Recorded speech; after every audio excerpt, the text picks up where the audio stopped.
Hola, ¿qué tal? Hello, good afternoon, or good evening, everyone. Thank you for having gone through the White Rabbit house and coming to this Alice marvelous universe. There's life in Mars. Of course, there's life in Mars. It's a life of Alicia Little that was trapped in Wonderland or in underground, as her creator said, Lewis Carroll.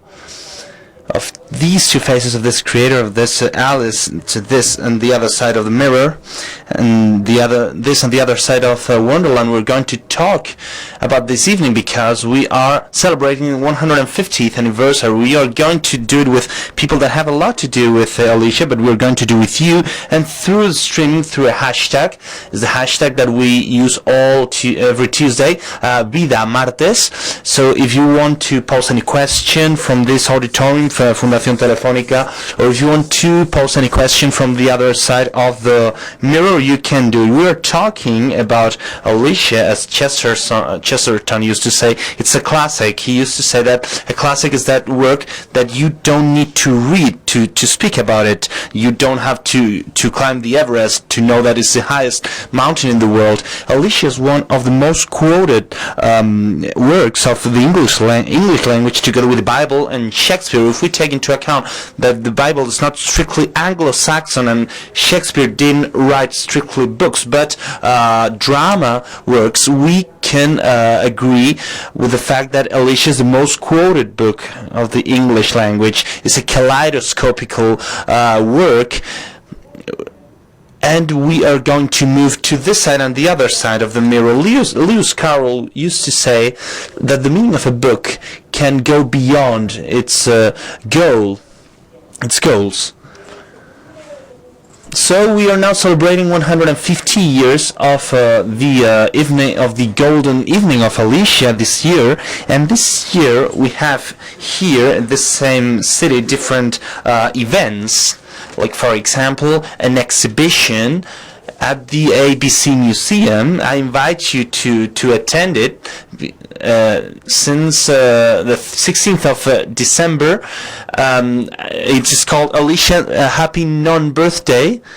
At the Casa Encendida, we have the chance of seeing 80 editions of Alicia since 1900, 80 volumes with different pictures, different books, pop-up books, collection books that belong to the personal collection of Maku Karakino, that is with us today, and we invite her to be with us together with Carmen Pilar Vicente Sastre, who is the responsible of the library at the Casa Encendida. Please come with us, Maku and Carmen, to speak a little bit. Well, Carmen used to tell me, well, I love libraries. I don't speak a lot, but I think that someone that deals with books must be very happy with all these volumes that Maku Karakino has compiled. She'll tell us how. For a long time, that's incredible. I have to thank you for inviting us, and thank you for choosing Casa Encendida for taking this collection. How do I feel? Well, after 39 years as a librarian, I think it's one of the best experiences in my life. I've read Alicia when I was a kid. I've read it when I was adult, and the point of view is absolutely different. But as we have so many volumes, I don't know what to choose, which one to stroke, to touch, because they are jewels. I think she's the best one to show it and to explain it to us. Maku, please explain us how everything started, how this obsession with Alicia started, and this collection. How have you been able to have so many Alicias? Hello, I have a very sore throat since we have the collection at Casa Encendida. I haven't stopped speaking even in my dreams, so my voice is a little bit weird. So I found Alicia when I was at the psychology university, and in first course of the degree we studied the Carroll's work through a book that is called Logic Game, and I was delighted with these books, and after reading all these books, I got in touch with all the Carroll universe. I discovered that the covers had changed, and I found 4 different books with different covers.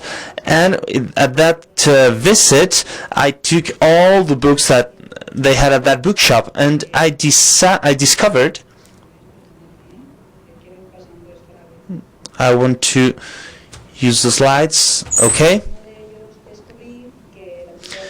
I discovered that the first Alicia was illustrated by Lewis Carroll. There was a manuscript that was given to the girl as a present, and how this story merged, and I realized that there were many illustrators that wanted to illustrate this marvelous tale, and I started with the books that I saw in Madrid. I started buying short tales, and during trips, different markets, different old books shops, and when my collection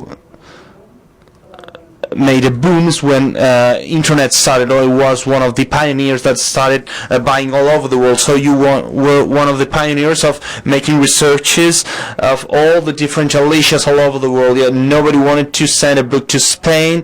It was really tough because it was very, very, very far away. The sellers were in the US. They didn't want to sell them. I had to look for a representative there, and well, this doesn't happen, fortunately, because so that our friends that are here can have an idea. You have even Alicia that was illustrated by Salvador Dali. Yeah, it is in the exhibition of Casa Encendida. It's one of our jewels. What's the most special Alicia for you? Well, these are some editions that belong to my collection, and for me, one of the most special ones, apart from Dali's, is this one. It's an Alicia for kids, for children. This is my favorite illustrator, because this Alicia that is with Bambi is when I realized that since 1900 Alicia was being illustrated by different people. This is Peter Newell, and it's my favorite book, and of course Dali's. There are so many illustrations of Alicia because there are many views of Alicia. You discovered Alicia during your degree, and you have realized that as you keep on reading Alicia, you draw more meanings and more understandings. Yeah, it's a fascinating world. So as you get deeper, it's impossible to get out. Apart from your 80s Alicias, no, we're not talking about 80, we're talking about 800, no, 80 at Casa Encendida. No, the Casa Encendida will have 80, no, there are some digitalized volumes, you have many of them, you have 800 Alicias at home. Yeah, well, there's a sample of 800 at Casa Encendida, so that you can see the chronological evolution of the illustrations from the beginning of last century.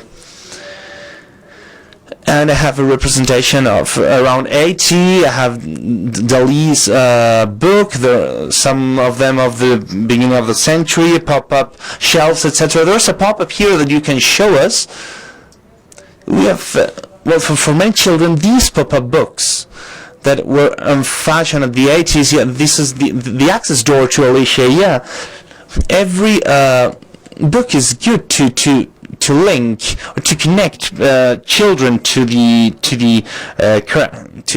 this person. So you see the illustrations, you see that they are marvelous, and after that you think, well, what is going to happen here? And it is when you get interested on reading it. Look, what an incredible slide. Well, she has the 800 Alicia's perfectly organized. We can leave it here if you want. So thank you very much, Maku. Thank you very much, Carmen. Keep in mind that the exhibition will be at Casa Encendida. We have time to see it until the 6th of January if you want to visit it. And not only the 80s, but also, well, you can see all the volumes up to the 255. You will go to Casa Encendida to see these incredible things that you have. We can go to have a cup of tea to your house. Okay, thank you very much. Big round of applause. Thank you.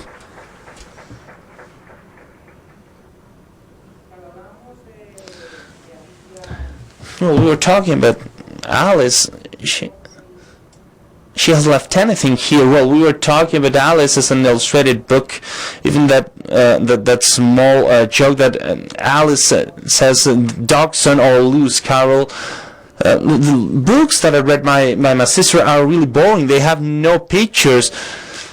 Enrique Flores is working from the very beginning of the afternoon. Please, Enrique Flores, come here with me for a minute, or if you want to come here with your work, well, you will be my slave during this evening. Okay, so Enrique, thank you very much. Enrique is an illustrator. Enrique is making a comic of what we are seeing here. Has illustrated Alice, and Enrique Lewis Carroll conceives the book as an illustrated book. He performs his own pictures with this perfect calligraphy to Alice Liddell. It's so difficult when a character has gone through so different hands or heads to perform this job as you have done. It's an impossible task. It's a poisoned task. Yeah, you should illustrate Alice. Well, this is a classic. So what should I do? This was a quite modest task. We're talking about a pocket version, but you have to try to create your Alice, and you have to fight with the character, of course. Not to have the Disney's Alice, and not to have Lewis Carroll's Alice that was illustrated at the very beginning. When he asks for the original to the girl, he says, I don't know if I'm going to publish it because they're a little bit basic. No, but they are quite expressive. In this case, the good pictures would be the ones from the author, of course. But as we are readers, we have our own Alice. We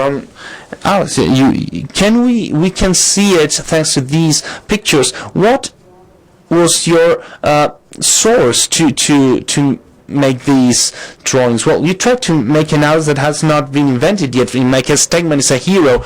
How can you escape from Tenniel or Stendhal influence? But do we know Tenniel's work apart from Alice? How you can get rid of all of that? We try to fight the White Knight, for example, or all these things, to look for all these materials that I was looking for in previous editions, how to include this link to the tradition, and at the same time to keep with this monoline. And you never know if you have obtained a good result or not, of course. It's a pity, because with a little bit more time, Alice is a book that you really want to devote hours. Do you still have in your head any pending picture? Yeah, there are many jobs that I have. Well, they tell you, well, this is the budget, this is the time, and you can do what you can do. But if it had depended on me, I would have devoted much more time. And the rest of Lewis Carroll's books, for example, they have the Snarkle Pouncing. There are many books that must be very attractive for an illustrator yet, because they are very visual. There are other authors that say, well, how can I tackle this? But there's a process. You start reading and some images start coming to your head. Your work is to create images. There are authors that don't generate any image, so names. No, I want names. No, of course. But in this case, yes, it's absolutely rich. As I keep on reading, I make margin notes. And my manuscript, the first copy that I read, is full of remarks and pictures. Well, Enrique, we want Enrique to keep on drawing with his illustrations. I'll give you some time so that you can work calmly, but you are being watched by a camera, okay? Well, I will talk to my pictures, okay? Thank you very much, Enrique. Thank you very much for being with us and for drawing Alice. Thank you very much, Enrique. Well, Alice is a kaleidoscopical book.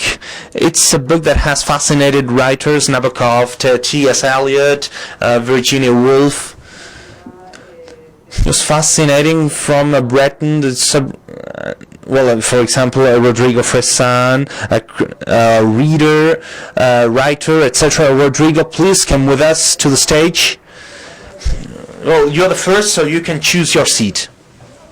So we have talked a lot about Alice. About it was fascinating for writers. There's for example, a character that is fascinating for me is Humpty Dumpty. So, for example, when a writer faces this work that has everything with characters that say absolutely this kind of thing, like Humpty Dumpty or the cat, what can you extract from there? Well, they have Alice has a very particular thing. Lewis Carroll, as you've said before, starts with a patent with a patent. There's the word underground. It's quite a avant-garde, but as a difference with the main avant-garde samples that are like trapped on their own avant-garde. The case of Alice's case is quite particular because it has been tackled by different people, by psychedelia, by rock, by pop artists. All these works smells Lewis Carroll. For example, the end of A Jude, Better, that is the White Queen. Lennon was a great supporter of the nonsense of the play with words. Alice has something that is, I think, it's the only case during in this history of literature that the language becomes a classic. For example, in the case of The Wizard of Oz, it comes from a need, from a North American need, because as the Wizard of Oz was very successful, they said, well, we need to create our own Alice. So this is the story that is underlying this matter. Sometimes you read Alice when you are a child, and the thing is very interesting. I would like to retrieve the reader that I used to be before being a writer, or before thinking as a writer, or as a reader that wanted to be a writer when became adult, and to retrieve some readings from a very original point of view. And the thing that Alice is a quite curious case, because you can read it many times in your whole life. Virginia Woolf used to say that Lewis Carroll's books were the only ones that managed that could think as the children used to think. For example, Henry James, when he's going to write a novel that is called What Mates in You, studies deeply how Alice expresses in order to be a convincing girl. And Alice, from a historical point of view, together with Peter Pan, sometime later, are the great foundation myths of childhood, like art and work of Queen Victoria and Dickens that make up the Christmas. Queen Victoria was a great supporter of Alice. And when she meets Lewis Carroll, she tells him, "Please send to me your next book." And Lewis Carroll sent her a maths book that was quite sophisticated and accurate. So she feels as she was the queen in Alice. So please cut his head or whatever. We were talking about that with him. There's Alice I mentioned that are the John Daniel illustrations that are full of politicians.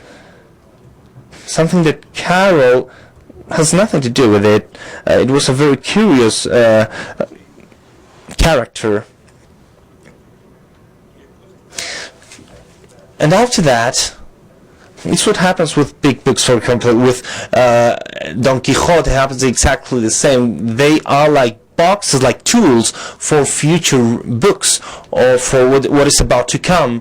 In Lewis Carroll's case, I think that is very interesting as a writer, because he represents one of the most important topics of the Victorian time, that is the duality, the double personality, from moving from one side to the other. For example, Dr. Jekyll and Mr. Hyde and Dorian Gray's portrait, and the idea of being young and not getting old. This is a new feeling, because people used to want to grow up as fast as possible. So I think that we should keep in mind this double personality. There are some statements of people that met him that say that he had one shoulder that was a little bit lower than the other one.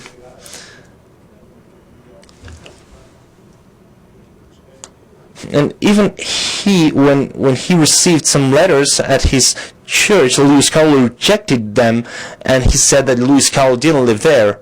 So it's quite curious. It's this character. He was left-handed. He couldn't speak very well. He has these problems with language.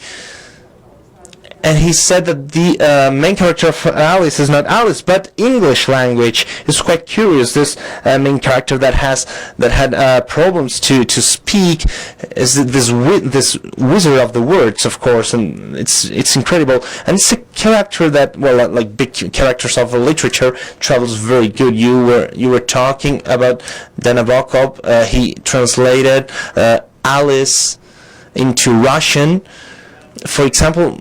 I have a first radiation of Alice when you are a kid, and my second big moment is when I was a teenager, when there was a military dictatorship in Argentina. There was a band that was called Seguí Girán, and one of the songs, paradigmatic songs of this band, a way of talking about dictatorship without speaking about dictatorship, was talked about the story of Alice in. So the singer that was Charlie Garcia used the myth, Alicia's myth, to talk about the people that had disappeared, that had died, from a very Carolian point of view. But what Alice has is that it's quite relaxing to read it. It's just like what you can always come back to have a look at it. When we were talking about the assimilation of Alice by the avant-garde and surrealism, etc., I think that Carol, as of today, is really alive in all the new cartoons. The intelligent nonsense, for example, from SpongeBob to Phineas and Ferb, the Winners, etc., the things that are watched by my son. So we must be worried about how we are going to structure the narration story of my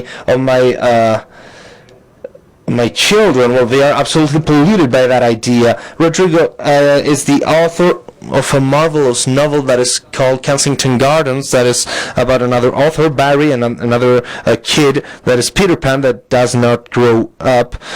We could talk about Peter Pan and the real Peter, but let's talk about the meeting of the Peter that inspired Peter Pan with the Alice that inspired Alice. Two real characters that met one day. Yeah, they met when Alice Little is an elderly woman that was on a roadshow through the United States, earning a lot of money, and recalling that evening that she went through the Thames River with Lewis Carroll. And with the survivor of the Llewyn Davis brothers, Peter Pan is a mix of some little brothers that some of them died in a very tragic way, and there was one left that becomes an editor and finally commits suicide. And they finally meet. Someone has the brilliant idea of meeting with them, and as usually happens with this meeting, it's just a complete fail. They look one each other with a deep sadness, and they wonder, what have we done to be here? I guess they should be proud, but these meetings usually have failed. Well, they don't have a lot to tell each other, because they have some kind of a love or hate relationship with the place they come from. It must be incredible to be a real person and having been written it's a little bit strange. We were talking about that the other meeting is when they met at the Majestic Hotel of Paris. For example, Proust and Joyce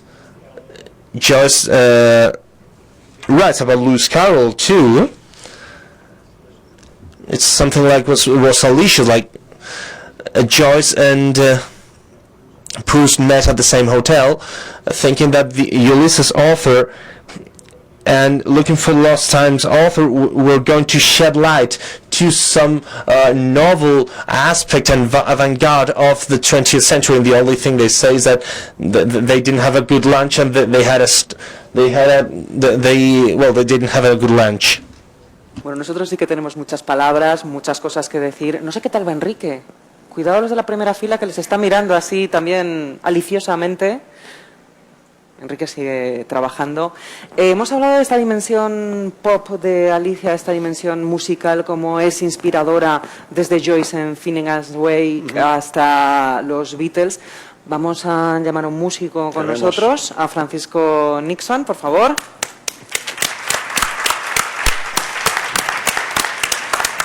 En un principio vamos a pedirle a Fran que nos hiciera unas recreaciones de las músicas de Alicia, que son muchas, pero no has traído la guitarra, no vas como los políticos con la guitarra debajo del brazo, así que no vamos a pedirte que hagas una recreación musical de Alicia. Hemos hablado de cómo Dorothy del Mago de Oz es la versión americana de ese viaje de Alicia, y tú vienes precisamente a hablarnos de eso, ¿no? Del viaje de Alicia, del viaje del personaje, de lo que se viene conociendo pues, como el viaje del héroe. Sí, bueno, a mí me gusta mucho la música, pero me gustan más los tebeos.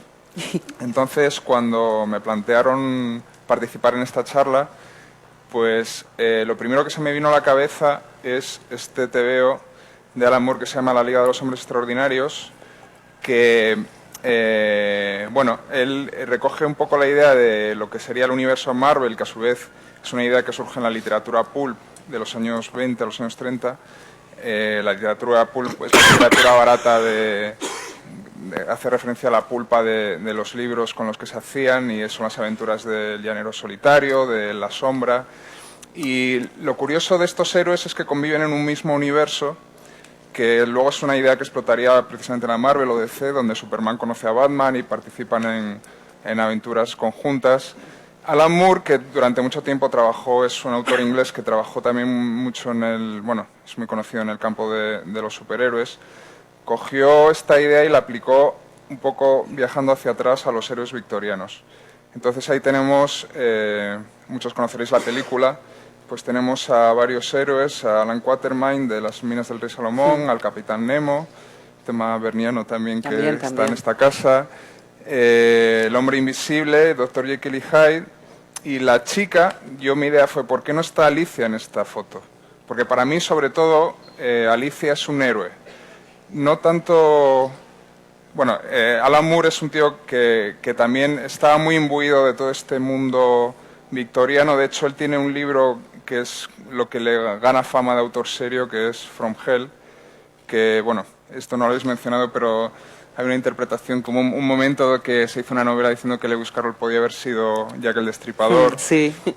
Y un poco, pues, pensé, esa es la pregunta que me hice, ¿por qué Alicia no está en la Liga de los Hombres Extraordinarios? La respuesta seguramente sea por una cuestión de derechos. Quiero decir, la Marvel tiene Disney, o sea, Disney es propietaria de la Marvel Comics y los Hombres Extraordinarios son de DC, que son de Warner, ¿no? Pero no sé si es así, lo desconozco, pero empecé a pensar en, pues bueno, las interpretaciones tradicionales de Alicia, que habéis hablado un poco, pues las he clasificado, son un poco grosso modo, esto no tiene ningún carácter académico, simplemente para organizar yo mi cabeza. Pues están todas las interpretaciones psicológicas, que fueron un poco las propias de la época, ¿no? Pues que se hablaba que si el tema de él era que si la pedofilia, que si él fue pionero de la fotografía y es muy conocido las fotografías que existen de niñas. Luego él era también un mago bastante habilidoso, iba siempre con cachivaches en los bolsillos para si encontraba niños hacerles juegos.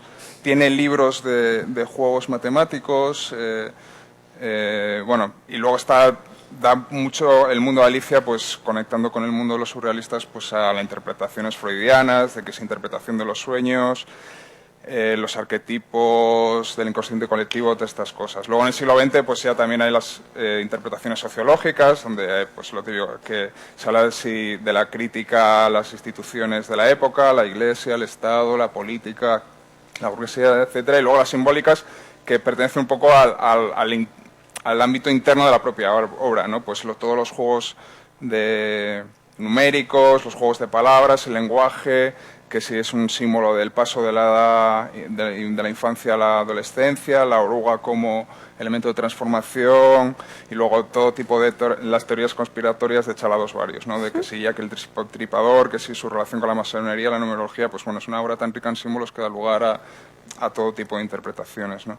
Entonces, el punto de vista que yo quería adoptar, pues como he dicho, es el del antropológico. Pues antropológico, ¿por qué? Porque el concepto del viaje del héroe es un concepto antropológico y es un poco lo que voy a explicar brevemente, tampoco quiero enrollar mucho, pero simplemente, bueno, esto es un concepto que es un tópico en todas las facultades de literatura, pero para el que no lo conozca, pues bueno, es un concepto del que han hecho todos los guionistas de cine o televisión o de novela, lo conocen porque, bueno, es un concepto que ha resultado de la literatura comparada, de comparar mitologías y cuentos de hadas, etcétera, y folclóricos, y al comparar las diferentes literaturas en diferentes épocas, pues se extraen unos rasgos comunes a todas esas historias, ¿no?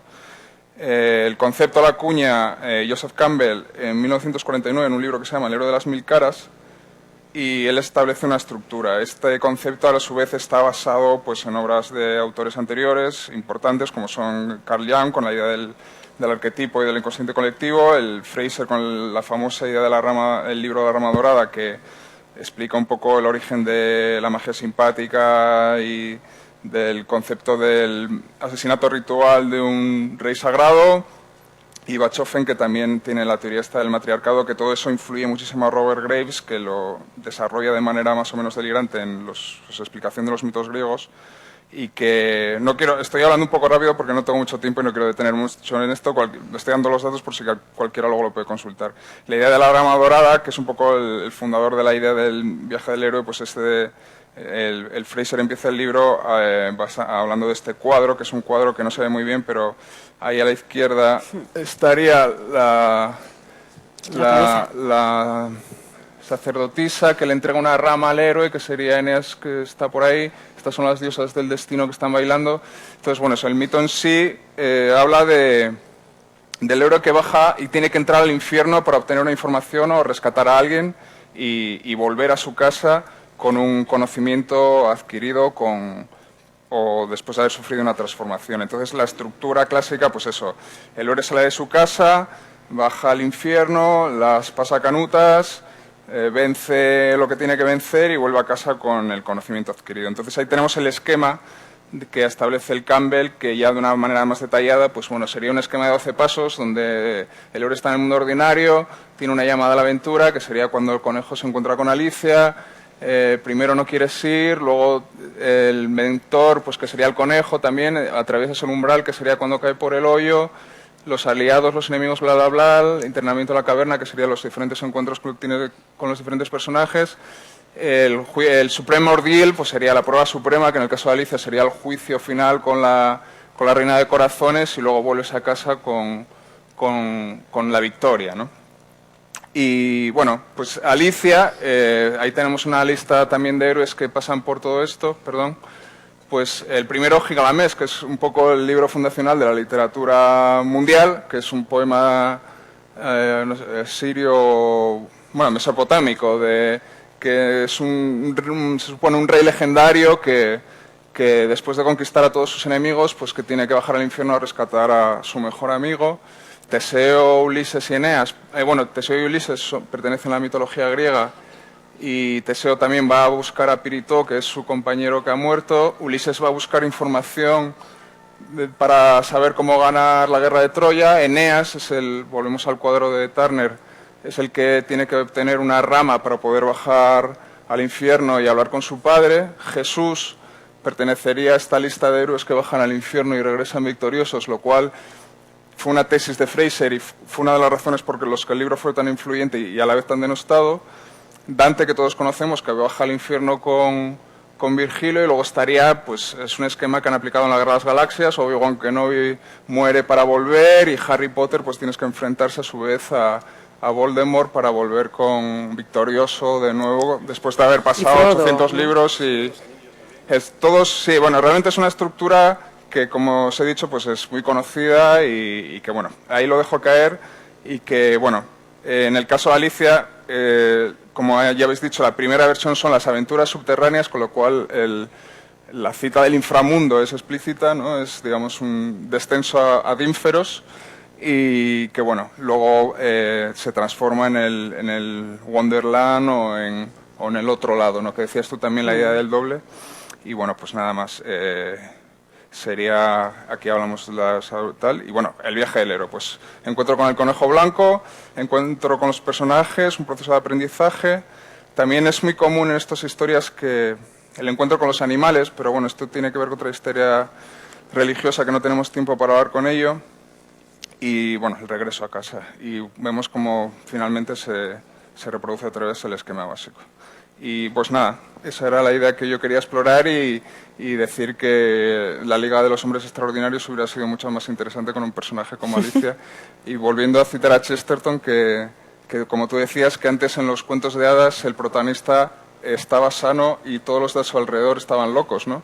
Mientras que en los protagonistas de las novelas del siglo XX el personaje está loco y todos los demás alrededor pues también, ¿no? Entonces, pues bueno, quisiera reivindicar también a Alicia como ese héroe ejemplar que intenta mantener la virtud y la sensatez y el sentido del humor en un mundo donde todos los demás están desquiciados, ¿no? Pues muchas gracias, Fran.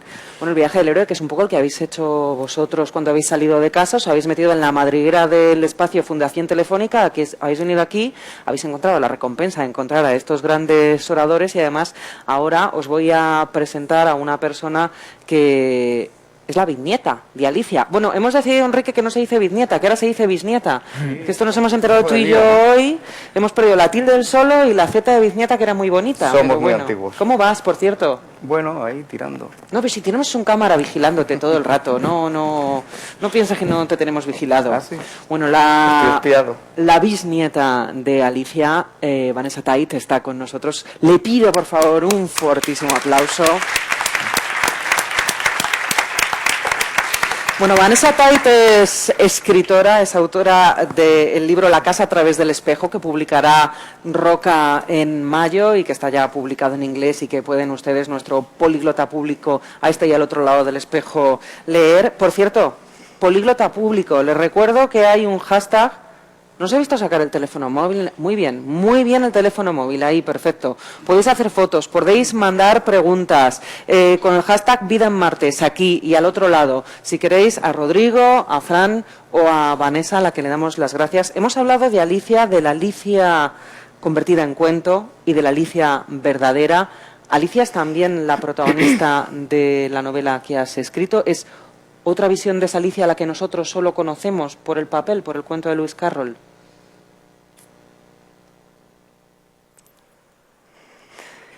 Yes, well, I know her.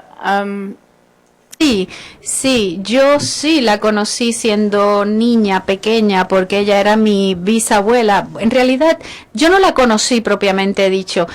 Mi madre sí, pero ella murió cuando yo solamente tenía 2 años, pero crecimos conociendo a Alice en mi familia y la conocimos como una niña real, y también es muy fácil ver a la niña real en las diferentes partes de la novela de Lewis Carroll, porque es una historia que está contada para su niña preferida en una sola tarde en un río, y hay una importante edición añadida que incluía la parte del té, pero el origen de la historia se ha convertido en parte de su reclamo.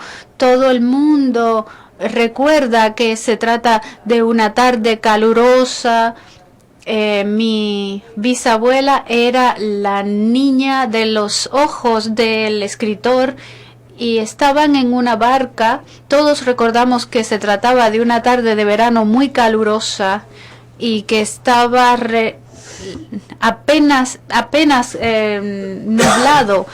Esto se ha mitificado un poco.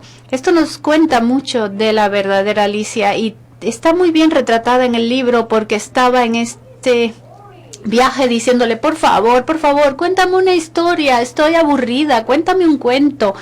Y era una niña muy insistente, creo, una niña que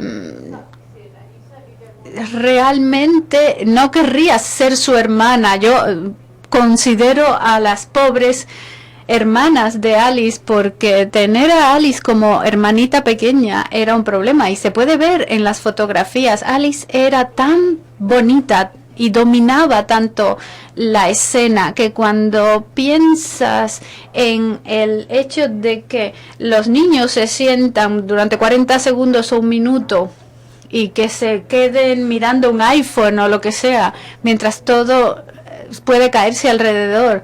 Y este hombre era capaz de contar historias todo el tiempo y mantener la atención de los niños. Entonces, esta historia que fue contada en esa tarde es mucho más especial que el resto de historias. Y como fue el fruto de tanta insistencia, la historia era especial y era algo que se hizo sobre Alicia, sobre Alice. Y estaban ahí en la barca, navegando en el río y salió. Es una historia que nunca se hubiera escrito de otra manera, sino que habría existido como una historia que se contó durante un paseo en barca y se puede ver en el personaje de Alicia. Fotografías de Lewis Carroll, de la niña Alicia.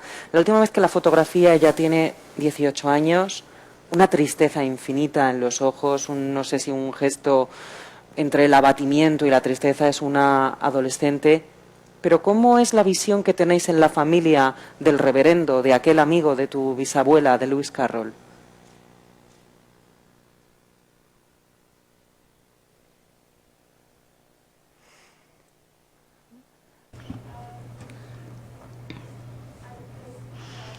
Yo creo que ella creció para convertirse en una adulta un poco triste y tímida. Creo que tuvo una vida muy glamorosa, porque contrariamente a lo que podamos pensar, los victorianos eran mucho más sexy que lo que creemos hoy. Teníamos muchas fiestas, teníamos actividades, teníamos tardes musicales, tardes de canto, sobre todo la familia de Alice, porque el padre de Alice era el jefe de una iglesia anglicana y tenía su propio colegio en Oxford y era el lugar más glamoroso en el que se podía estar para pertenecer a una clase alta de la sociedad. Es decir, la clase alta enviaría a sus hijos a este tipo de escuelas, con lo cual esto le daba un estatus a la familia muy privilegiado. Y yo creo que ella tenía era muy afortunada, y Lewis Carroll era el amigo ideal, eran muy amigos, y en un mundo que podía ser un poco frío para los hijos porque tendrían que permanecer callados, por ejemplo, creo que él lo quería y él la quería. Alicia, después de haber sido cortejada por distintos escritores y por distintos autores, por el propio Ruskin y por el príncipe de Gales, en efecto, se termina casando con un señor adinerado, decíamos que quizá aburrido, y que terminó sus días felizmente haciendo estas giras en las que recordaba a la Alicia niña, ¿no? Pero quizá ese era el destino de tu bisabuela, de una mujer victoriana.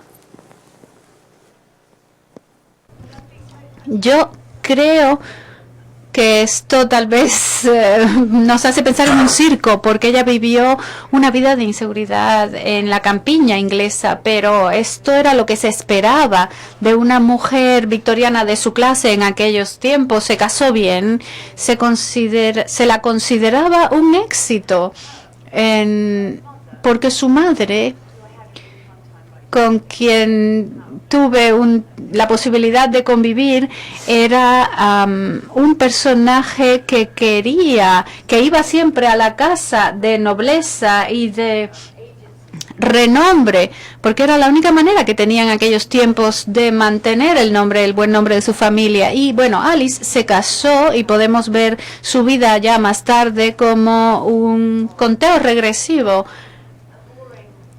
y algo un poco aburrido, pero en las cartas que mi familia conservaba entre Alice y su esposo, tan aburridas como pudieran ser, y los detalles como por ejemplo los sacrificios de animales o no sé qué de la casa, y cuando comparamos estas cartas con las que ella tenía con Carol, por ejemplo, una de las más leídas, que es un pedacito de papel de 2 pulgadas donde se ha dibujado la cola de un ratoncito, pues eso no se encuentra en ninguna de sus cartas con su esposo, que son más aburridas, pero sí creo que se amaban y creo que siempre estuvieron muy apegados uno al otro, y ella creció rodeada de mujeres duras, pero es difícil lidiar con el hecho de que ella fuera una mujer de carácter recio como el que imperaba en la época victoriana. Ella se convirtió en la primera mujer heroína y me identifico mucho con ella. Creo que por esa misma razón, yo no creo que fuera... Es muy fácil verla como una victoriana con su traje típico, pero yo creo que hay mucho más que podemos detectar. Ella, por ejemplo, en una ceremonia del té diría, pues no hay suficiente espacio, y diría rápidamente, pues hay muchísimo espacio, cabemos todos. Y esta Alice en la vida real se convierte en una mujer que se suponía que tuviera servicio, que se suponía que estuviera consagrada a su vida como esposa y a sus hijos. Es como que si no lo hacías así, eras un fracaso y toda tu familia lo diría. Esto también lo podemos ver un poco tipificado en el episodio de la Reina Roja, pero entre las cosas que he investigado y las que ha investigado, por ejemplo, la Universidad de Columbia, hay una especie de confusión entre la Alicia real y la Alicia ficticia. Ellos quieren ver a esta pequeña niña y mantenerla tal como era el personaje de ficción. Por ejemplo, como cuando finalmente viajó a los Estados Unidos y dijo, pues tal vez ahora sea el país de las maravillas el que se acerque a mí.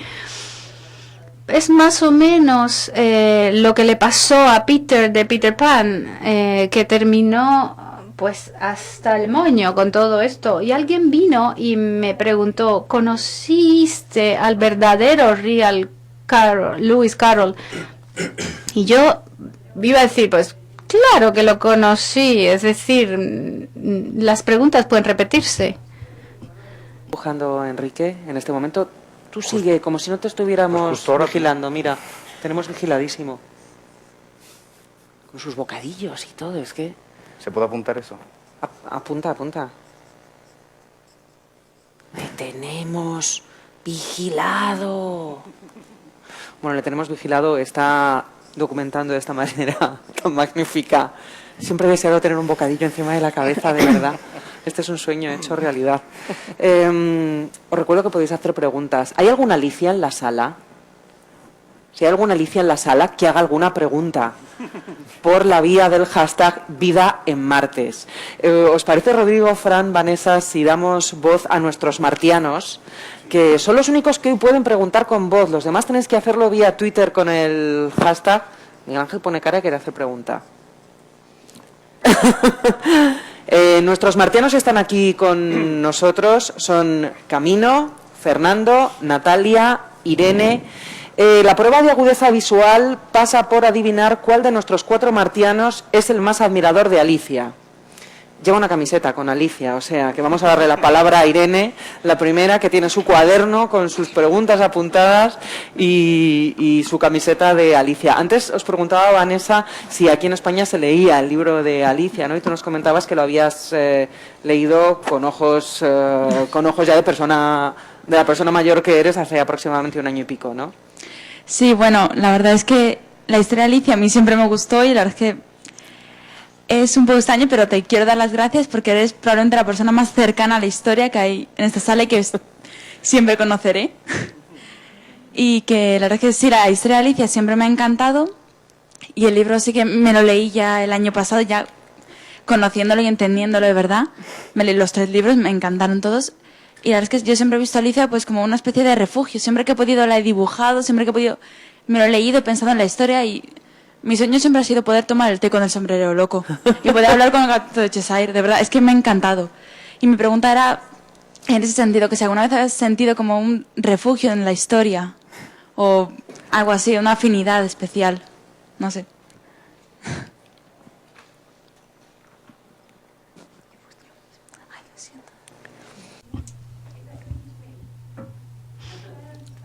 Lo que yo entiendo.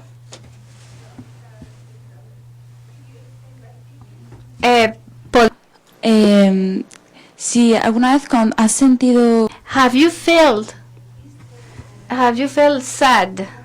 Or, for example, you're being blue and you found in Alice's character as... Are you... Yes.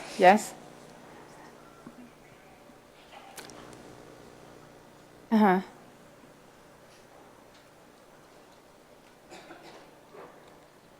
Solace. Oh, refuge. Yeah. I think. Yo creo que puedo leer el libro desde muchos estados de ánimo. Yo cuando era una niña no encontré el libro disfrutable, lo encontraba atemorizante, me causaba miedo y no me gustó el libro y no me gustaba el hecho de que el gato estuviera amenazando al ratón o no me gustaba el hecho de que el cuello de Alicia creciera de una manera tan desproporcional. Era todo tan atemorizante. Pero ahora yo puedo volver al libro y puedo encontrar muchas cosas en él. Creo que hay un escritor, Robert Douglas, que dijo que podemos traer y podemos extraer mucho, pero también aportar mucho de lo que nosotros mismos somos en Alicia, porque hay tantas interpretaciones del libro, tantas interpretaciones posibles de lo que Alicia es. Para mí, Alicia, por ejemplo, el otro día, sin ir más lejos, estaba pensando en identidad y yo encontré en el texto algo que encajaba exactamente con las nuevas investigaciones, y es que no hay un lugar en el cerebro que se corresponda o que corresponda a la identidad de dónde estamos y quién es.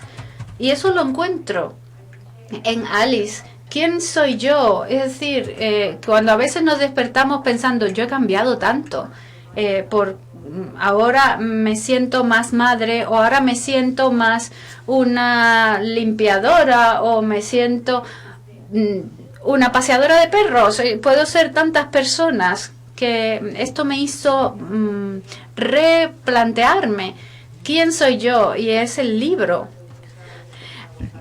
para decirme que hoy, haciendo una excepción, si hay alguna Alicia en la sala que quiera preguntar, le daremos la palabra y el micrófono, haciendo una excepción. Con que acreditéis que os llamáis Alicia, o sea, no vale, tú que tienes barba y bigote, manda la pregunta porque te veo ahí con ganas de preguntar, no. Vamos a abrir un poco el diálogo para hablar precisamente de esto, ¿no? De este libro que, como decía Vanessa y como hemos comentado antes, como decía Virginia Woolf, como decía antes Rodrigo, no es un libro para niños, es un libro que tiene muchísimas dimensiones. Hablaba Fran del viaje del héroe, quizás Charles Louis Dodgson también hace su propio viaje del héroe, aquel día que se mete en la barca, que a él le pareció una tarde dorada, que era una tarde realmente nublada, para convertirse en Lewis Carroll y para convertir la literatura británica, inglesa y de niños también en otra cosa, ¿no? Bueno, pero es que está bien, Alicia en el País Maravilloso no es un libro para niños, es un libro para una niña, eso es, no hay duda que es así. Pero ninguno de los grandes clásicos infantiles son libros estrictamente para niños, ¿no? Su permanencia y su poder y su radiación me parece que tiene que ver con que generalmente además son libros donde se pone a un niño enfrentado al mundo de los adultos. Todo el viaje del héroe del que hablaba Fran también, si lo pones dentro de una estructura de relato infantil, es un niño que sale a enfrentarse a un mundo que está hecho antes que él, donde ya todos son grandes, todos son más poderosos, todos supuestamente saben más, y lo único que él tiene es como el puro instinto y la novedad y el entusiasmo y las ganas de aprender cosas, ¿no? En el caso de Alicia me parece que eso es muchísimo más evidente, ¿no? Pero a mí, vuelvo a decir, me parece que son libros, tanto Alicia como Peter Pan, que van adquiriendo su verdadero significado a medida que se van cristalizando y añejándose, ¿no? Me parece que no... que en principio lo mismo pasa con el Quijote también, ¿no? Me parece que son libros que son tan como el Big Bang, ¿no? De algo, son tan poderosos que luego hay que ver lo que sale de ese estallido y que muchas veces están incluso complementados, generan sus propios antecedentes y su propia descendencia, ¿no? El caso de Carroll es muy curioso, ¿no? Porque aparentemente no es alguien que tuviera una vocación vanguardística, ¿no? O de estar diciendo, bueno, voy a hacer arte o voy a revolucionar la historia de la literatura o voy a deformar el idioma inglés y lo voy a convertir en algo mío, ¿no?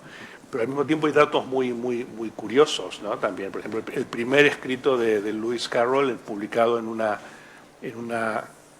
revista universitaria, se llama La Liníada, y es una sola línea de texto que dice fin, nada más, ¿no? Y ya eso, digamos, es una especie sí, bueno, ya, pero no es dadaísmo. Eso es lo increíble, ¿no? Pero ya es un gesto de decir, bueno, mira, eso es lo que hay y así soy yo, ¿no? Pero a mí lo que me sorprende es yo creo que también lo que ocurre es que tanto el caso de Lewis Carroll, el caso de James Matthew Barrie, me parece que eran personas o personalidades defectuosas en el mejor sentido de la palabra, digamos, ¿no? Que no habían sido encorsetados por ciertos condicionamientos de su época y que de algún modo se las habían arreglado para guardar algo o para preservar algo o para no sacrificar todo lo que es el supuesto nonsense de la infancia o el modo en el que piensan los niños, ¿no? Que no es de una manera infantil, me parece, claro. A mí, ¿no? Vanessa, ¿querías? It's interesting you say that. Es interesante el hecho de que, eso creo que es cierto, sobre el hecho de que en el libro hay otra cita que dice, bueno, hay libros en los que nosotros realmente nos convertimos en niños. Entonces, estaba pensando en cuando por ejemplo, se apunta, por ejemplo, Roald Dahl. ¿Conocéis a Roald Dahl? Incluso aunque sea muy popular y estos libros son increíbles, él está hablando a los niños. Es muy evidente que tiene un mal sentimiento, por ejemplo, que el hecho de que un niño que esté viendo la televisión o que mascando chicle tiene que morirse. Simplemente está hablando con los niños. Entonces, en el caso de Alicia, nosotros somos los niños. No hay una moraleja más allá de esto.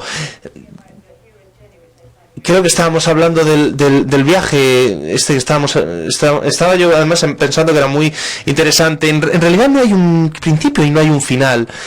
Es algo así como que es como una especie de ciclo, una especie de bucle. Es algo que no es una narrativa obvia para mí, pero es muy interesante lo que has comentado. Creo que es como una especie de arco que vuelve, pero al mismo tiempo es un estado similar al de un sueño, digamos, una cosa viene por la otra.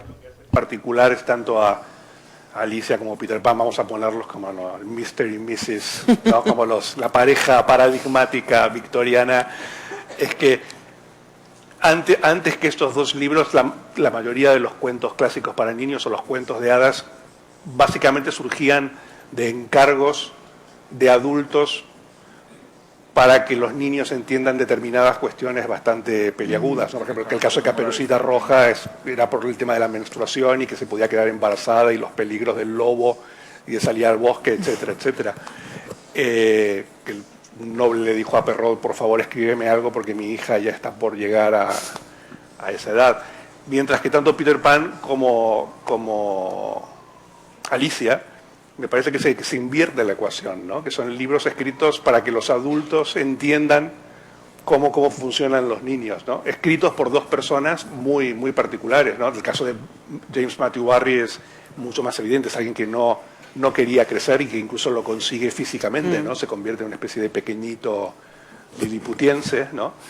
Es decir, gente que se encuentra mucho más cómoda entre niños que entre adultos, ¿no? A mí todo el tema supuestamente pedófilo de Lewis Carroll y de James Matthew Barrie, me parece que que era otra cosa, ¿no? Era que se sentían mejor entre niños que entre adultos. No hay ninguna evidencia clara en ese sentido, Virginia Woolf explica muy bien ese caso de que Lewis Carroll se queda atrapado en su infancia, ¿no? Y que quiere volver a la infancia y la manera... Yo me quedo atrapada en la adolescencia y en Los Martianos. Ya. Qué morro tengo, ¿eh? Porque seguro que alguna pregunta se ha quedado. Camino y Fernando ponen cara de querer preguntar los dos o de querer hacer su observación. Camino, que tiene el micrófono. Antes comentabais los libros de Alicia como un viaje, el viaje del héroe. Entonces quería saber para vosotros, cuando leísteis Alicia, ¿cómo terminó ese viaje? Es decir, los valores o una moraleja o un personaje incluso que os haya llegado especialmente y que os haya influido no solo a vosotros, sino incluso en vuestro trabajo y en vuestra vida. Oye, mi lectura de Alicia es básicamente como consecuencia de que Lewis Carroll aparece en la portada de Sgt. Pepper's de los Beatles, ¿no? Entonces yo me acuerdo claramente de mi padre llegando a mi casa con Sgt. Pepper's, cuando salió Sgt. Pepper, ya tengo una edad suficiente como para poder decir esto, y preguntándome quién era toda esa gente, y de repente descubrí que estaba ahí Lewis Carroll, que yo sabía quién era más o menos, y Alicia en el País de las Maravillas, etcétera, etcétera. Pero básicamente es una primera lectura muy, muy marcada por todo el tema psicodélico y pop y todo eso, ¿no? Me causa mucha gracia que en la película, la de Tim Burton, la última versión de Alicia, que no me parece una gran película ni necesariamente buena, pero sí me gusta mucho, y luego la vamos al mediodía, ese final, donde ya aparece una Alicia adolescente embarcándose en como una especie de contramaestre en un navío de la Marina inglesa para ir a abrir las rutas a Oriente, que es de donde va a venir el opio, ¿no? Entonces me gusta mucho la idea de Alicia como camello, ¿no? Como camello victoriano. Volviendo a la seta de la oruga, ¿no? Claro. Sí, pero que traiga que lleve a Londres el opio y las visiones y William Blake y todos los que vendrían luego. Decía Lewis Carroll que el libro no tenía ninguna enseñanza, pero yo no sé si siguiendo la pregunta de Camino, Fran... A mí me gustaría destacar que creo que no es casual el carácter de que el libro más onírico haya sido escrito por un matemático. Volviendo a Chesterton, yo creo que esa ambigüedad de que el protagonista está cuerdo en un mundo de locos, yo creo que no hubiera sido posible desenmascarar la sociedad o generar este... Bueno, hay una cosa que también hay que dejar claro, que el libro los disfrutamos los adultos, yo creo, por esos niveles de lectura que él aplica a... por ejemplo, la frase de Humpty Dumpty de las palabras son lo que yo quiero que signifiquen, eso es Wittgenstein y está tomado muy en serio por todo el estructuralismo y todo lo que hay después, ¿no? A mí me gusta mucho el personaje del Caballero Blanco cuando es el propio Lewis Carroll el que se mete en la historia, que es otro rasgo cervantino. Sí, claro. Y en el que él es un poco se despide de Alicia y es una escena que yo creo que es la más tierna del libro, ¿no? Se despide de la niña porque es como si él sospechara que ella ya se está haciendo mujer, ¿no? Y él, cuando dice esa frase, esto es todo de mi propia invención, me parece que él se transforma también en un héroe trágico, porque él se ve atrapado en la historia, ¿no? Y sobre todo quiero destacar eso, el carácter de Alicia como heroína femenina, heroína victoriana femenina, el carácter de mujer segura de sí misma de Alicia cuando se enfrenta a la persona que conoce, porque yo creo que todos nos vemos reconocidos en una situación de que todos sabemos quién somos, pero constantemente los demás nos obligan a defendernos, ¿no? A defender ese yo esencial frente a todas las transacciones que tienes que hacer en la vida diaria. Y a mí me llegó a obsesionar durante una época. Yo de niño lo leí, también me dio mucho miedo las situaciones y que toda la acción se precipitara. Luego piensas que eso tenía que ser así por el carácter episódico de la historia. Él iba contando las anécdotas y iba demandando como este público de soap opera, de folletín, que quiero más acción, más acción. Cuando vas a ver una película mala, lo característico es que es una sucesión de peripecias, ¿no? Pues que los protagonistas están en el Everest, luego los mandas a la China, luego ese carácter totalmente episódico, pero yo creo que lo transforma en una obra genial es la mente genial del matemático que es un artista, que él estaba constantemente trabado de ambigüedades, de paradojas, y para mí es un alarde de la inteligencia y quiero que ahí está la paradoja, que las obras más grandes de la imaginación son producto de una inteligencia sistemática. Baste con recordar que el órgano de difusión de Mensa en España se llamaba Carrolia y era una revista que llevaba el nombre de Lewis Carroll por algo, y que muchas veces se piensa que Alicia es un mundo en el que la lógica no existe y es más bien todo lo contrario, ¿no? Es el mundo en el que la lógica se ha llevado al paroxismo. Nos han hecho una pregunta, ¿qué nos parece la Alicia de Tim Burton? Ha respondido Rodrigo Fresán, pero también nos preguntan desde Twitter, y aprovecho para rebotárosla la pregunta así muy rápidamente, empezando por Vanessa. ¿Cuál es vuestra versión que más os gusta de Alicia? Película, canción, es decir, algo que haya inspirado Alicia Liddell o la Alicia Lewis Carroll. ¿Cuál es la que más te gusta, con la que te quedas de todas?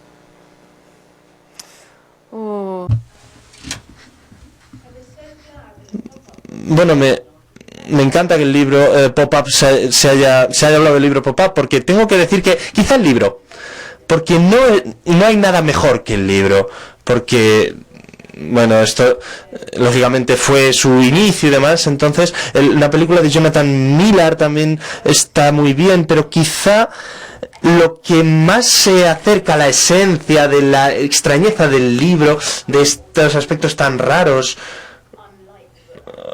o parece, yo creo que quizá se ha puesto la narrativa en la parte central. Entonces, a mí me encanta el libro Pop-Up, como os estoy comentando. Lo hemos visto antes porque esto, digamos, que implica a los niños con la historia, incluso, aunque ahora mismo mis hijos incluso están listos para leerlos muchas veces, pero muchas veces pensamos ¿qué pensaría Alicia cuando tenía 7 años? Ahora quizás es un adolescente y demás. Pero aparte de lo que quieren ver, por ejemplo, en YouTube y demás, me encanta que mis hijos puedan ver la versión pop-up del libro, porque esto captura la esencia, digamos, y captura el espíritu, la perspectiva,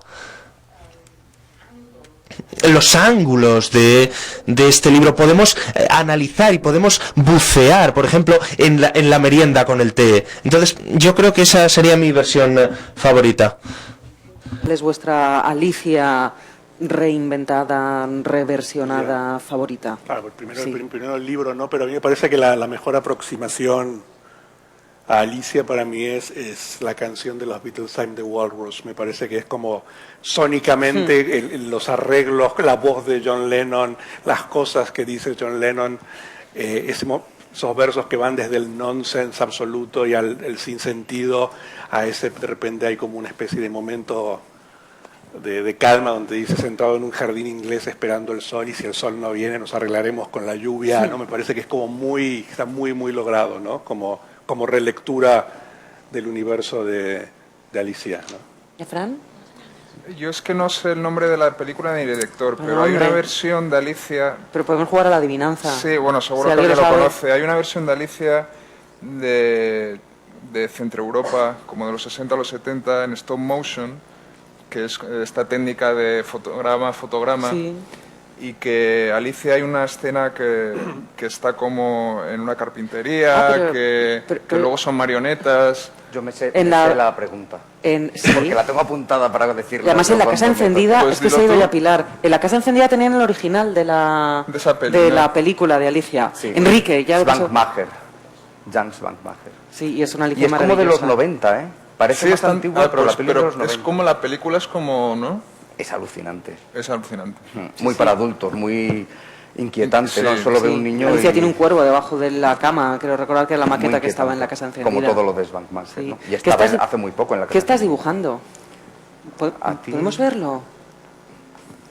Uy, me gusta mucho este. Mira. Bueno, me gustan mucho todos.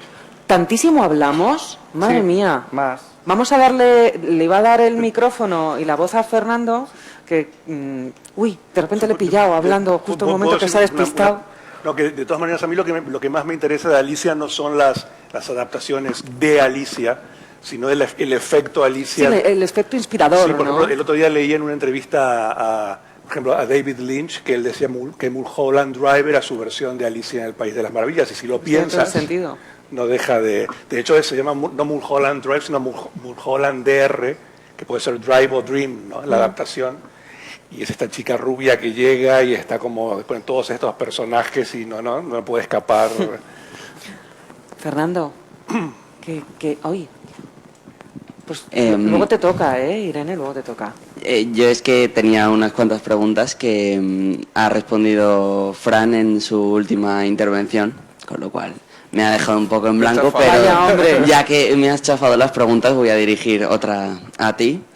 Y quería preguntarte que yo creo que el resto es un poco más comprensible para mí, que les ha llamado la atención de Alicia para ponerse a investigar tanto, pero tú como músico, ¿dónde encontraste esa inspiración en Alicia para ponerte a investigar tanto, informarte y que te encantase como veo que te gusta?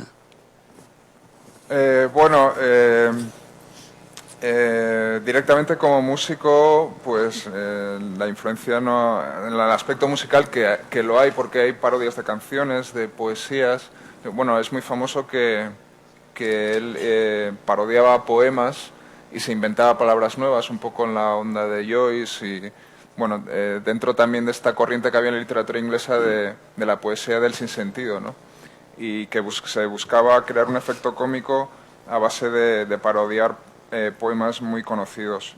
Hay que pensar también que en esa época el humor era sobre todo verbal, no visual. Ahora estamos acostumbrados a que el humor sea el tartazo en la cara o el tío que se cae visto en una película, o Buster Keaton, no es la esencia del humor, ¿no? Pero en esos días la gente pues hacía obras de teatro en su casa para entretenerse, montaba pequeños, ¿cómo los llamaste tú antes? Farsas y con guiones inventados por ellos. Y ¿ya no se hace eso? En mi casa no. Y los padres. ¿No se hace eso? Y bueno, yo tengo un amigo que su familia a la noche de Reyes hacen un Belén viviente, pero ya cansados de hacer el Belén viviente ya los hacen temáticos, ¿no? Y entonces el último ya era Star Wars viviente, ¿no? Se toca este año, claro. Tal, ¿no? Pero sí, cuando es una familia extensa sí que se hacen ese tipo de cosas en las reuniones familiares, ¿no? O que los niños hacen playback de las canciones conocidas y tal. Pues esto es un poco, hay mucho en Alicia de chiste privado que bueno, hay una edición de Martin Garner que es la Alicia anotada, que para leer a Alicia y un poco entender esas autorreferencias es básico. Y además contaba Rodrigo que iban a reeditarlo dentro de poco. Y si quieres un poco enterarte de qué poema en concreto se parodiaba, de qué canción, es fundamental. Y pues bueno, no me influyó como músico, pero sí como letrista. ser consciente del lenguaje, básicamente, ¿no? Y muchos de los poemas que él inventó como juego, pues luego se han musicado o son referencias constantes en películas. Si habéis visto la última temporada de Fargo, hay uno de los villanos que cita el poema del Jabberwocky antes de cometer un asesinato, como para inspirarse, ¿no? Y un poco, pues bueno, a su vez el poema del Jabberwocky es una parodia de otro poema anterior. Hay una parodia muy divertida que es la de la balada del viejo marinero, que es la balada del viejo marinero es un poema de Coleridge, que es un poeta romántico que bueno, tuvo mucha influencia en la literatura gótica, y que el poema va de que hay dos personas que van a una boda y por el camino hay un viejo que interpela a uno de los muchachos y se empieza a contar su historia, que su historia es pues que él estuvo en un barco, que hacen un pacto con el demonio por matar a una gaviota y que lo pasan muy mal. Y él, entonces, en el libro de Alicia, pues esto lo parodia haciendo que el viejo sea un pesado, que el tío se quiere ir a la boda y que no le deja irse, ¿no? Y claro, ese efecto cómico hoy en día es muy difícil que se produzca, pero supongo que en su día se partirían de risa porque la balada del viejo marinero era un poema muy conocido, ¿no? Era como las parodias que hoy se podrían hacer de coger una canción muy conocida y cambiarle la letra, ¿no? Y ese tipo de humor yo sí que lo he intentado adaptar en mi música, porque el humor creo que para mí es muy importante como mecanismo de defensa realmente. Cuando haces canciones un poco te tienes que desnudar en público y si dices las cosas tal cual, pues yo muchas veces me siento ridículo. Entonces utilizo el humor para quitarle hierro al asunto y para que la gente no me tome demasiado en serio. Y bueno, no puedo decir que haya sido una influencia directa, que yo copie cosas de Lewis Carroll, pero sí que me gusta mucho el tono, o sea, la distancia que él toma con el espectador como autor me resulta muy afín, ¿no? Por un lado, ese respeto que tienes al público, porque cuentas con que el público es tan inteligente como tú. Y eso es algo que no es muy común de ver, ¿no? Normalmente o te sitúas a veces por encima del espectador o por debajo, para halagarle o para intentar abrumarle con tu inteligencia, ¿no? Pero ese tono de me sitúo a tu misma altura e intento crear una complicidad, eso sí que lo he intentado copiar. Irene tiene el micrófono y ganas de preguntar. Sí. ¿A que sí? A mí me gustaría saber si os sentís identificados con algún momento de Alicia, con algún personaje, con cualquier cosa, pero no me refiero solo a eso como tal, que está muy centrado en el libro, sino además si en algún momento de vuestra vida os ha pasado algo que en ese momento hayáis recordado alguna escena de Alicia, o si por el contrario, leyendo Alicia o viendo la peli o lo que fuera, habéis recordado algo que os haya pasado a vosotros. 1, 2, 3, responde otra vez. Yo creo que uno siempre tuvo, ya cuando tiene unos cuantos años, siempre se enfrentó a un momento de cómeme, bébeme, ¿no? Con diferentes suertes, ¿no? Es decir, crecer o menguar, como Alicia, ¿no? Lo dejo ahí. Bien, con diferentes suertes. Y después ya como escritor o como profesional, bueno, a mí me sorprende, me gusta mucho el final, ¿no? Esto de quién lo soñó, ¿no? Cuando ella dice, bueno, si yo lo soñé todo esto, pero también me soñaron a mí, ¿quién soñó a quién, no? Que es la cosa esta de la mariposa, ¿quién soñó a la ¿no? Que es como una especie de twist final, ¿no? Siempre me gustó eso. Yo la frase que ya he citado, la de lo importante es saber quién manda, pienso en ella constantemente, en todas las situaciones de la vida, como instrumento de defensa también, ¿no? En mi vida diaria. Y luego también pues sí, hay muchas situaciones que te pueden recordar y que te dice esta situación, igual que se dice el adjetivo kafkiano, debería haber un adjetivo carroliano, ¿no? Porque realmente lo kafkiano implica un punto de maldad del sistema, pero realmente lo caroliano es el absurdo, que generalmente es la situación más común en la que nos hemos envuelto, ¿no? Y eso, pues muchas veces sí que piensas en el combate, por ejemplo, entre Tindalú y Tendendí, del fanfarroneo, de que luego la batalla acaba en nada, ¿no? Ese tipo de cosas, pues yo creo que ya se han convertido, por su influencia en otras literaturas, en arquetipos. Vanessa.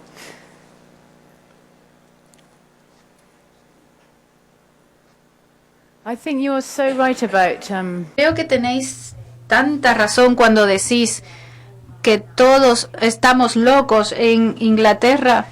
No podemos abrir el periódico sin que exista una referencia a Alicia en el País de las Maravillas, en la política tampoco, meterse por el agujero del conejo, la Reina Roja. O sea, nada de esto tiene sentido si no has leído el libro. Los personajes y las ideas han saltado desde las cubiertas y han penetrado todo el mundo y el imaginario. Y es una manera de ver las cosas actualmente, es una manera acortada de ver y observar la situación, como decías. Y para mí es muy sencillo, para responder a tu pregunta, es un libro sobre crecer. Es un libro sobre llegar a determinadas metas en los que las atracciones de los adultos, es decir, no es como una antítesis en que tú no quieras convertirte en un adulto loco, por más que te sientas atraído o la vida te lleve a ello. En el hecho en el momento en que Alice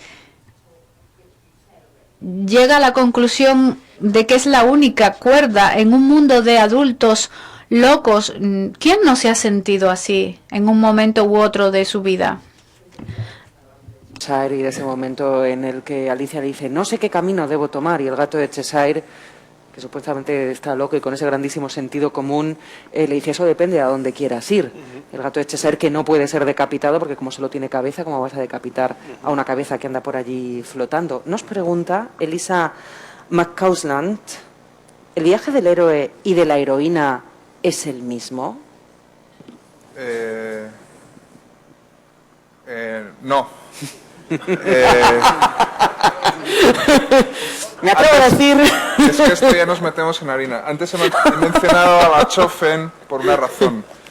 El tema del matriarcado. El mito del héroe es un mito patriarcal, que se supone que viene con las culturas indoeuropeas, que se supone que son unas culturas que descubren el carro de guerra y entonces conquistan toda la estepa desde Asia hasta España.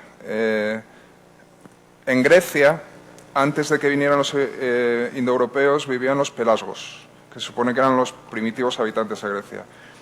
Y se supone, dice Bachofen, que era una sociedad matriarcal, en la cual pues había una sacerdotisa que era la que gobernaba en realidad, y había un rey sagrado que era el que era sacrificado anualmente, sacrificado literalmente. ¿Qué gente sabia? O sea, que le cortaban el pescuezo en un rito después de haber copulado juntos, para que el año que viene hubiera una cosecha. Entonces, esta tesis está recogida por Robert Graves y analiza todos los mitos griegos como una lucha entre el patriarcado de los dorios, que son los que conquistan Grecia, contra las primitivas tribus pelasgas, que eran los habitantes anteriores de Grecia. Y estaría representado pues la lucha entre... O sea, Atenea sale de la cabeza de Zeus porque Atenea sería la primitiva diosa madre que tendría una representación en tres formas clásicas: la virgen, la ninfa y la vieja. Y bueno, sobre todo esto, si queréis leer, hay un libro que se llama La diosa blanca de Robert Graves que lo cuenta, porque todo esto está asociado también a toda una serie de símbolos con árboles, con el abecedario. Es una cosa, pues bueno, apasionante, que os invito a que profundicéis. La respuesta corta: el viaje del héroe es ante todo el héroe masculino. Pero entonces Lewis Carroll sería un revolucionario. Pues esa es mi tesis. Creado esta heroína. Esa es mi tesis, que Alicia es la primera heroína moderna.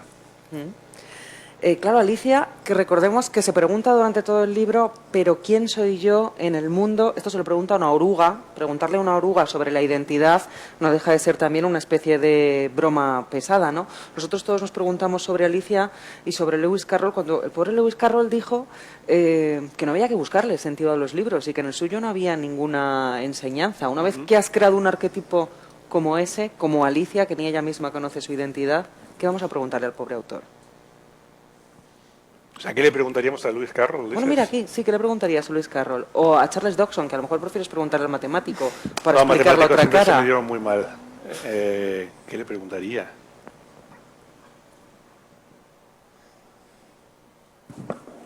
Contesta alguno de ustedes. Contesta alguno de ustedes, ¿qué le preguntaría a Lewis Carroll? Yo a Lewis Carroll, si era Jack el Destripador, que ya sabemos que no. ¿Cómo que ya sabemos que no? No sabemos que no, Fran. Sí, porque se supone que han encontrado ya a Jack el Destripador, ¿no? Sí. Que era uno de los sospechosos que hicieron una prueba de ADN y que era él, sin ¿no? ninguna poética ni nada. Sí, que era un tío que había ahí, vamos, que no era un psicópata sexual normal y corriente, de los que hoy tendrían una serie de literario, televisión. de los que hoy probablemente tienen una serie en televisión, sí. Pero de estas de que de pequeño le pegaban y todo esto. Pero... no sé, yo creo que cuando conoces a alguien a quien admiras siempre te decepciona porque nunca está a la altura de su obra, ¿no? A mí me pasa mucho cuando conoces cuando conoces sobre todo a músicos, que es el ambiente donde yo me muevo. Excluimos el caso de los aquí presentes, por favor, que no decepcione ninguno. Y siempre esperas que esa persona a la que tú admiras pues sea una especie de encarnación del héroe que tú te has fabricado en la cabeza. Entonces, como tú en tu cabeza con tu imaginación has puesto toda esa información que no tienes, pues la persona real nunca va a estar a la altura, ¿no? Sí. Y luego le pasa como a Fresán cuando conoció a Bob Dylan en calzoncillos, que esa es otra historia que será contada en otra vida en Marte. Muy sombrero loco también. No, lo que yo le preguntaría y lo que me daría mucha curiosidad saber es cómo alguien hace para desenchufarse o desconectarse de la idea de Alicia, ¿no? O sea, cómo no siguió escribiendo sucesivas aventuras de Alicia, porque estoy seguro que siguió pensando en posibilidades. Probablemente no tenía a quien regalar el libro, ¿no? No tenía ya a quien regalar el libro, quizá. Sí, pero me parece que no. Quiero decir, a uno le pasa incluso cuando ve una película o lee un libro que no es de uno, ¿no? Siempre se pregunta cómo seguiría esta historia, cómo seguiría este personaje, ¿no? Y el caso me parece que Alicia podría seguir indefinidamente, quiero decir, hay variaciones Alicia hasta el fin de los tiempos, ¿no? Vanessa, ¿qué le preguntarías? I think it depends. Creo que depende del Lewis Carroll del que estemos hablando, tal y como hemos comentado antes. Está el Lewis Carroll, que es el inventor, el que cuenta historias, el entretenedor mágico. Y también está el Lewis Carroll que plantearía la pregunta de si que no pretendía ser Lewis Carroll, que quería ser Charles Dodgson, que era un profesor muy aburrido en Oxford, lógicamente, que era matemático, es lo que estábamos comentando antes. El auditorio muchas veces en sus charlas de matemático estaba vacío. Entonces ahí podemos hacernos una idea de cómo actuaba como matemático. Era muy pedante en realidad, y si le preguntáramos algo a este Lewis Carroll posiblemente nos daría la espalda y no podríamos obtener respuesta y tendríamos que ir a buscarlo en la enciclopedia. Para mí quizás sería una pregunta más personal que otra cosa, porque había muchos rumores sobre Alice y Lewis Carroll, y yo le preguntaría si la quería o no la quería. Y estoy segura de que no había establecido ningún tipo de límite en su corazón. No tenía ningún tipo de deseo que ahora mismo podamos encontrar incómodo de alguna manera. La amistad de Lewis Carroll con Alice terminó cuando tenía 11 años, pero es muy difícil comparar. Claro, él tenía 32, ella tenía 11. Es muy difícil compararlo. Yo creo que él la quería, pero no sabemos cómo.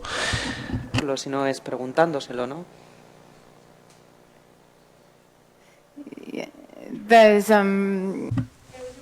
Sí, había un rumor en mi familia de que esto en realidad era cierto.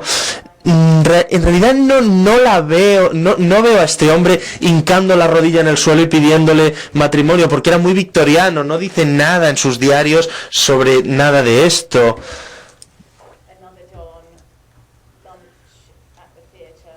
Es decir, quizá haya otros diarios dentro de la biblioteca de Lewis Carroll donde expresara sus deseos más ocultos, porque en realidad sus diarios son muy aburridos, pero era muy interesante el momento de dividir a Alicia y Lewis Carroll. Entonces, antes siempre escribía todos los días, eran los mejores amigos, escribía todos los días, pero después se cortan unas cuantas páginas y luego hay solamente un par de menciones. Una de ellas es que es realmente muy rudo con ella. Dice que está en su primera fase de adolescencia. A Lewis Carroll, porque a lo mejor te podía dar alguna pista o a lo mejor querrías saber algo sobre el aspecto del mundo. No, como dibujante, underground. ¿no? Como dibujante, Sí. porque él imagina su personaje al mismo tiempo que lo escribe, ¿no? O sea, él además de ser el matemático, la persona aburrida, el tipo genial, tiene esa otra parte, ¿no? No se conocen otros dibujos suyos que yo sepa, ¿no? Él ilustra a Alicia y ya, pero este hombre dibujaba de vez en cuando, le gustaba salir al campo, dibujaba, ¿no? A mí me gustaría salir a dibujar con él. Más que preguntarle, nosotros nos comunicamos más mirando lo que hace el otro, ¿no? Vamos a mirar un poco, a ver. Madre mía, hablamos muchísimo. Tenemos una pregunta de SCM. Y SCM pregunta, y se lo pregunto en este caso a Vanessa Tait, ¿cómo surgió escribir su novela? Quiere saber si hay algo de Alicia que haya convertido a Vanessa Tait en escritora, finalmente, de esa tradición de contar historias. A mí también me interesaba saber si no había tenido alguna especie de miedo supersticioso en meterse en la historia, porque es una historia o sea, es una historia universal, pero personal en el caso de ella, ¿no?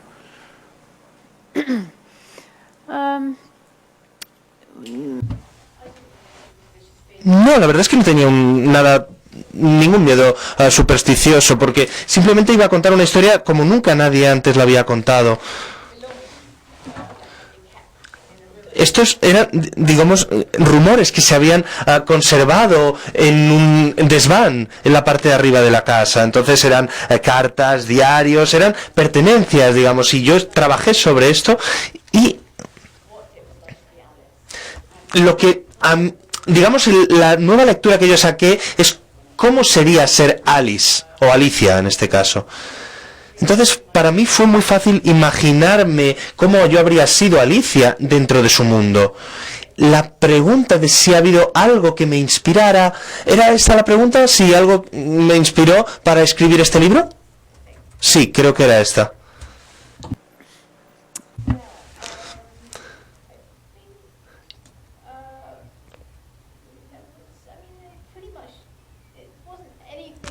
Creo que no era nada en particular. Creo que básicamente llegué al texto de Alicia después de la experiencia dentro de mi familia de ser Alicia, porque siempre era a mí a quien venían cuando yo era una niña, porque no había más descendientes, entonces solamente estaba yo y mi madre. Entonces nosotras éramos las únicas mujeres. Entonces era realmente mi experiencia familiar y después llegué al libro como inspiración para ver a esta niña, porque para mí era muy interesante ver cómo algunos acontecimientos de la vida real, algunas bromas incluso sobre las personas que Lewis Carroll conocía en Oxford, cómo evolucionaban o cómo servían de referencias y cómo servían para divertir a las personas que estaban en aquella barca, aquella tarde. Y creo que esto es lo que me inspiró y me llevó a desarrollar todo este trabajo de realidad, en contraposición a lo que podríamos pensar. Era un conejo muy preocupado por el reloj y por la hora. A mí me ha parecido oír que le corten la cabeza también mirando al reloj antes de que venga la reina de corazones y nos decapite por pasarnos de la hora a todos. Quisiera agradecer a Vanessa Tait, a Francisco Nixon y a Rodrigo Fresán, por supuesto a todos ustedes, a nuestros martianos, a las Alicias de la sala, a las Alicias del exterior y a todos los que han utilizado hoy el hashtag Vida Martes, por haber estado aquí invocando el espíritu de Lewis Carroll, de Charles Ludwig Dawson, de Alicia Liddell o de la Alicia de los dos lados del espejo. Muchísimas gracias también, Macu, muchas gracias. Y recuerden que hay mucha Alicia todavía en Madrid, búsquenla y sigan tras ella. Gracias.